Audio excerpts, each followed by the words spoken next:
Hadis yang ke-8 an Abi Hurairah radhiyallahu taala anhu, diceritakan atau diriwayatkan dari sahabat Abu Hurairah radhiyallahu taala anhu.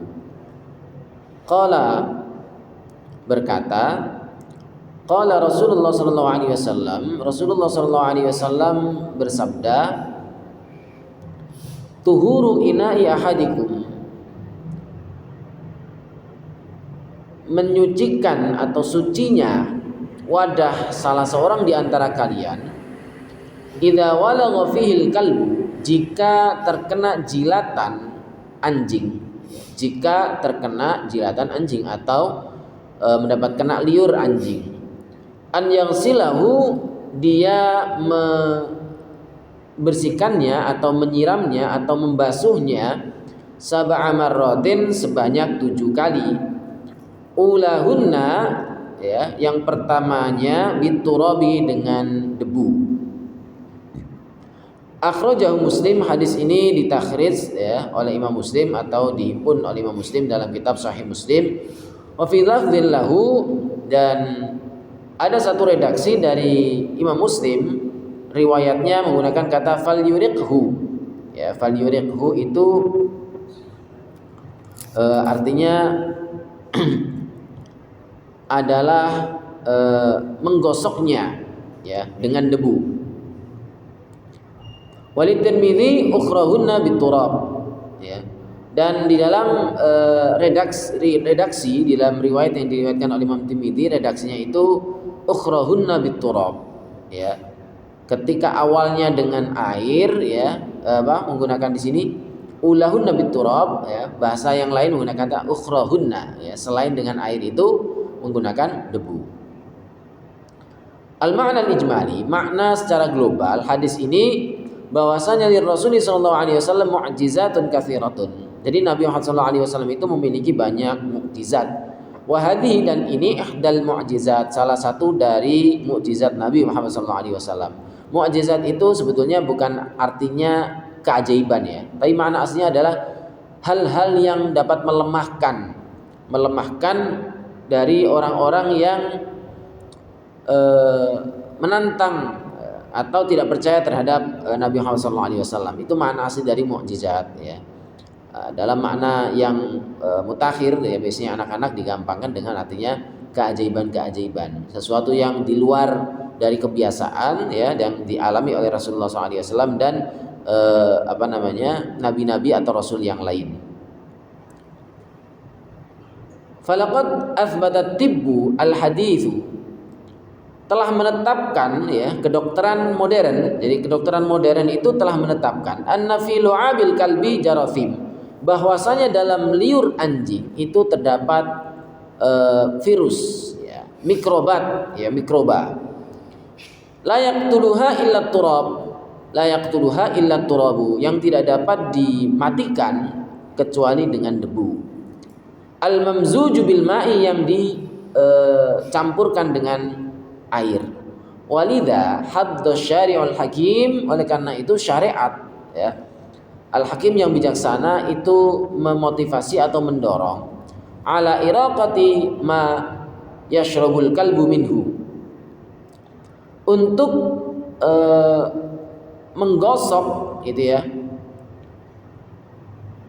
bekas yang diminum anjing atau bekas minuman anjing atau yang terkena jilatan anjing, ya, dari wadah tersebut, ya. Wa ghuslil ina'i, ya, dan membasuh wadah tersebut sab'a marratin, sebanyak 7 kali. Wal yashabit turaba ihdal ghasalat, ya, wal yashabit turabu ihdal ghasalat. Jadi hendaklah salah satu dari 7 itu, gitu ya, itu dengan menggunakan debu.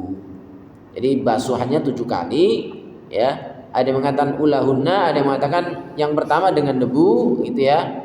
Kemudian yang lain menggunakan air, gitu ya. Ada yang mengatakan ukhrahunna, ya. Ukhra itu yang lain, berarti pokoknya salah satu dari 7 itu menggunakan debu. Ya, jadi ini kalau berdasarkan hadis ini, beberapa riwayat itu ya tidak sifatnya tidak tidak paten harus di pertama atau di akhir atau di tengah-tengah. Kalau misalnya kita nalar secara pas gitu ya, itu ya yang penting debunya tidak di akhir mungkin ya seperti itu, karena di akhir biasanya menggunakan air ya, tapi ini sebenarnya tidak suatu kemutlakan atau keharusan seperti itu. Ini macam-macam riwayatnya, ada yang menggunakan di awalnya pakai debu, selebihnya pakai air ya. Berarti sekali dicampur dengan debu, selebihnya air saja gitu ya.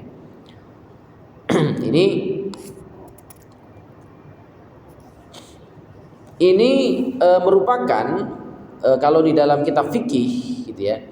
Dalam kitab fikih itu bagian dari macam-macam najis atau jenis-jenis najis yang 3. Najis itu terbagi menjadi 3 ya. Menurut penjelasan dari kitab-kitab fikih mazhab Syafi'i, yang pertama adalah najis yang ringan, disebut dengan najis mukhaffafah atau ringan.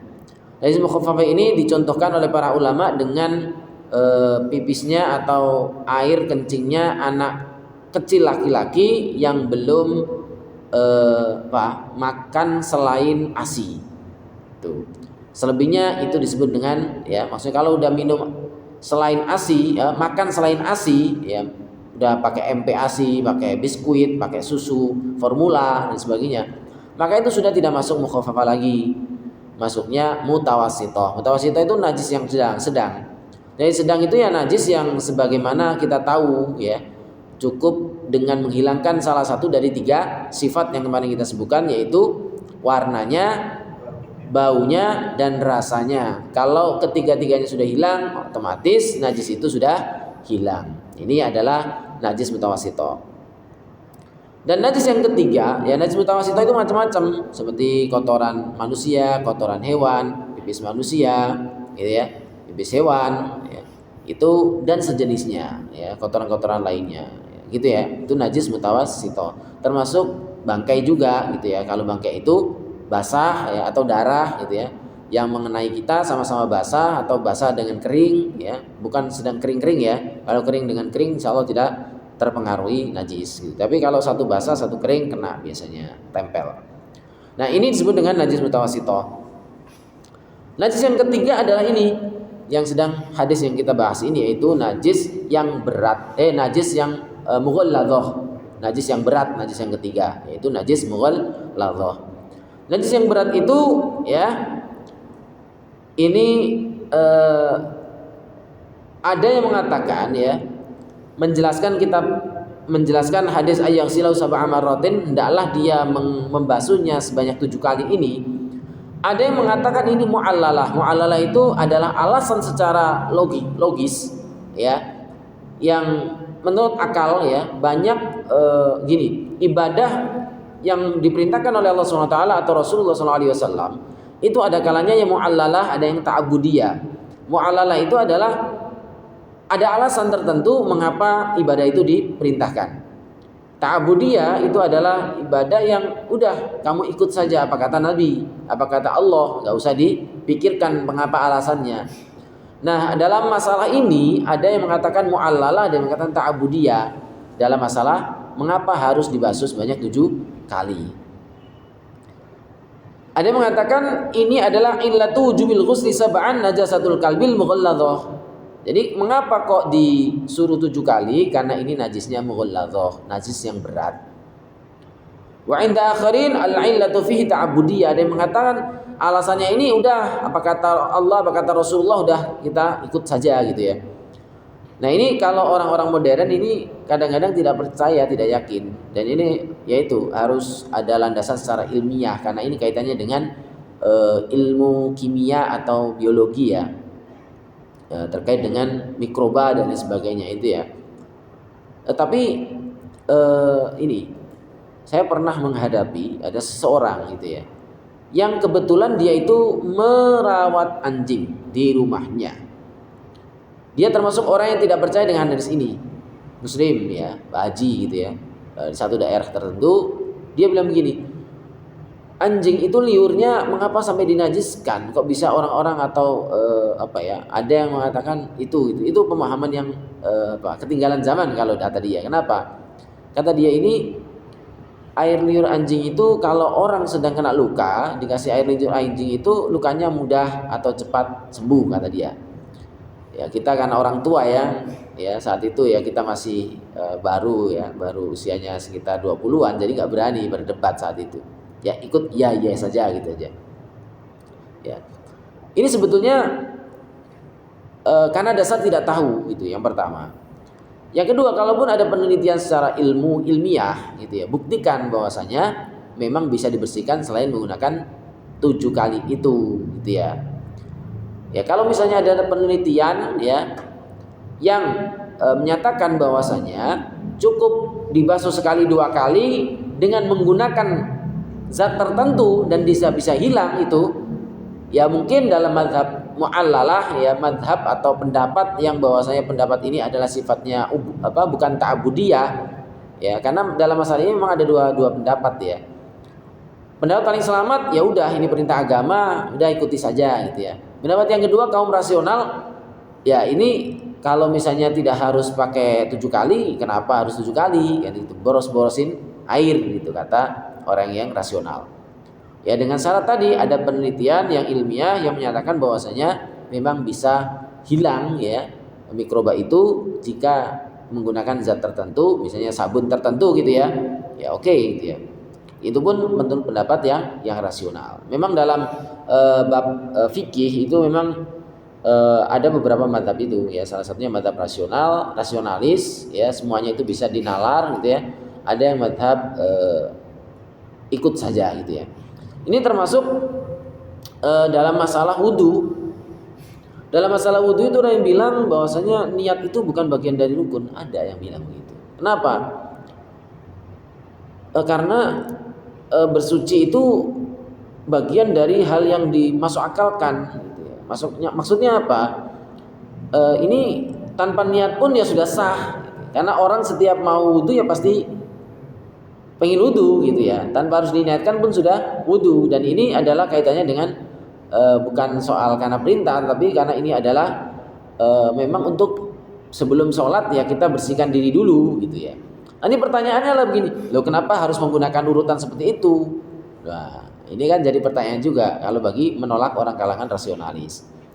Dan memang ini adalah sekian persen ya, paling banyak adalah perintah dari agama sehingga kita udah ikut saja gitu. Karena nanti akan ada pertanyaan, nah kenapa yang batalnya menggunakan lain gitu ya?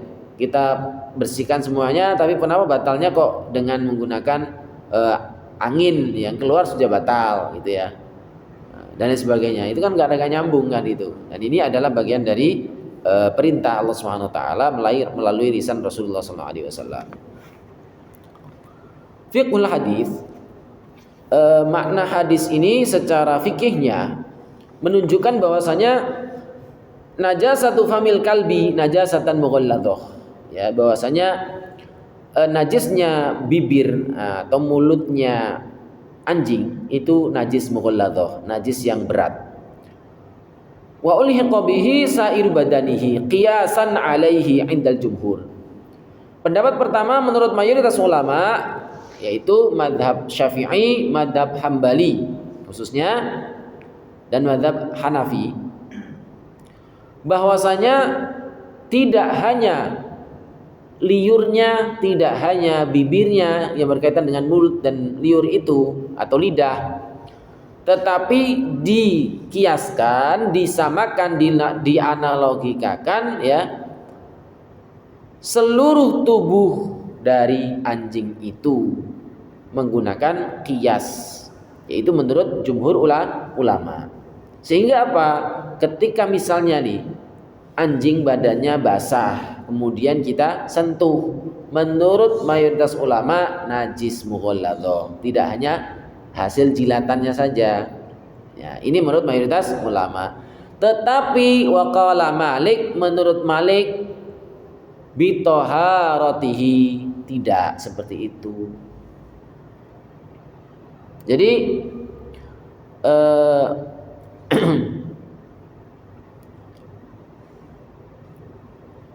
anjing itu tidak najis menurut mazhab Maliki. Ya. Wa ja'alal ghusla sab'an, tetapi ada perintah membasuh sebanyak 7 kali itu amron ta'abbudiyan, hanya karena ini perintah ya, dari Rasulullah SAW saja. Walam yathbut indau tartib, sementara di dalam hadis itu tidak dijelaskan secara berurutan bagaimana dalam masalah wudu. Kalau wudu itu kan harus berurutan ya, sementara dalam masalah membasuh ini kok tidak ada perintah berurutan. Nah ini alasan dari mazhab Maliki, sehingga apa menurut mazhab Maliki jadi tidak najis ya. Maksudnya tidak najis itu badannya, hanya liurnya saja ya. Selama anjing itu kan bisa diajari ya, anjing itu pinter loh ya. Makanya banyak orang Islam, orang Muslim, tidak hanya yang awam ya, orang-orang Muslim yang pinter ya, yang ngerti agama, banyak yang memelihara anjing loh. Bahkan ada beberapa kawan yang memelihara anjing yang apa itu, yang seperti serigala tuh, apa anjing anggora atau apa ya, yang ya itu diajarin supaya tidak menjilat sembarangan, hanya tempat makan dia saja ya, sehingga apa, dia pegang badannya itu nggak najis menurut mazhab Maliki, sehingga dia pakai mazhab Maliki dalam hal ini ya, asalkan tidak dijilat ya. Kalau dijilat ya wajib basuh jadi 7 kali ya. Oleh karena ini sebagian kalangan ya Muslim juga ya, itu kalau mengikuti mazhab Maliki itu badannya tidak najis gitu ya. Jadi jangan heran kalau misalnya ada orang Islam yang melihara anjing dan kadang-kadang dilus-lus dan dipegang-pegang ya, itu mengikut mazhab Maliki ya, selama tidak dijilat. Kalau dijilat ya najis, tapi ya kan najis tinggal dibasuh kan gitu. Yang penting disucikan sebelum melaksanakan wudu dan sebagainya, seperti itu. 2. Wujubu ghuslil ina min wulughil kalbi sab'an ihdahunna biturab ya. Menurut mazhab ini, mazhab jumhur, mayoritas ulama mengatakan bahwasanya wajibnya membasuh atau membasuh atau mencuci wadah bekas jilatan anjing sebanyak 7 kali. Dan ini sepakat ya, kalau jilatannya mayoritas ulama ya semuanya sepakat bahwasanya ini adalah dengan 7 kali. Jadi soal masalah liur anjing itu memang wajib dibasuh 7 kali. Wujubu sabbil ma'il ladzi syuriba minhul kalbu 'alal ardi. Wajibnya menyiram air yang bekas diminum anjing ya, membuang ya. Kalau misalnya ini ada air bekas kita ya, air minum kita dijilat atau diminum anjing gitu ya, maka airnya wajib dibuang karena najis, nggak bisa diminum gitu ya. Nah ini kalau kita nggak berdampingan dengan anjing sih nggak terlalu penting, tapi banyak kalangan kita orang Muslim ya, itu merawat anjing. Saya pernah beberapa kali, sekalinya itu ya, di daerah, kalau di Cirebon mungkin hanya 1-2 orang saja Muslim yang memelihara anjing untuk misalnya jaga rumah ya. Di beberapa daerah, saya pernah daerah Sulawesi Selatan, tepatnya di Nrekang ya, saya pernah ya diajak teman-teman di situ. Di sana Sulawesi Selatan itu rumahnya panggung pakai kayu. Nah di bawahnya biasanya mereka melihara hewan, salah satunya anjing. Biasanya tidak diikat, ya tidak diikat karena mereka sudah tahu rumahnya dan tidak kemana-mana. Anjing ini dipakai untuk berburu babi hutan karena mereka punya kebun, ya kebun yang sering diganggu oleh babi hutan, sehingga anjing itu dibutuhkan oleh mereka, mayoritas mereka, dan mereka Muslim ya. Di samping masjid rumahnya juga ada anjing ya, dia punya anjing ya. Nah hal-hal semacam ini akan sangat penting ini diajarin ya, supaya anjingnya tidak sembarangan menjilat. Tapi kalau udah terlanjur menjilati maka dibasuh banyak 7 kali. Tidak hanya wadah tapi semua yang mau kita pakai itu ya. Ini wadah ini hanya sekedar salah satu contohnya saja. Tapi kalau misalnya tidak pakai untuk bersolat gitu ya, dan masalah tidak harus misalnya nih anjing tiba-tiba menjilat tembok, ya tidak masalah asal temboknya tidak dipakai untuk sholat ya. untuk apa gitu. Tapi kalau biasanya nggak ada masalah ya tidak ada kewajiban, tidak ada keharusan untuk disucikan menggunakan tadi itu ya.